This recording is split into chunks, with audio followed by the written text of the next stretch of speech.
Hello viewers, আসসালামু আলাইকুম। আশা করি আপনারা সবাই ভালো আছেন। তো দেখুন, আজকে আমি চলে আসছি, আমাদের বংশাই নদী খনন করা হচ্ছে।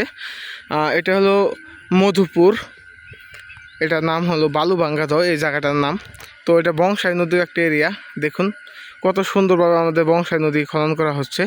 তো বন্ধুরা, এই যে পরবর্তী সময়ে এখন বর্তমানে কাজ বন্ধ আছে যদিও, তারপরেও এখানে একটা দরকারে আসার কারণে আপনাদেরকে দেখানো সৌভাগ্য হয়েছে আমার, যে দেখুন কত সুন্দরভাবে কাজ করছে।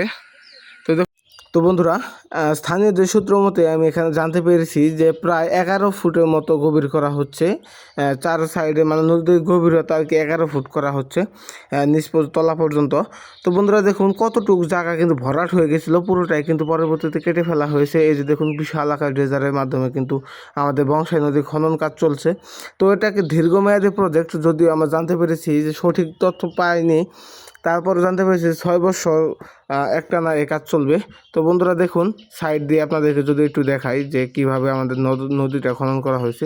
ওই যে দেখুন ওপার কিন্তু ভালোভাবে খনন করা হয়েছে। এই যে এই সাইড, এই যে দেখুন, এই যে পতাকা টাঙানো যেগুলো, যে কাগজ টাঙানো, তো এই সাইডগুলো কিন্তু খনন করা হবে। যদিও নদীর ম্যাপ দেখে সবগুলি খনন করা হচ্ছে বন্ধুরা।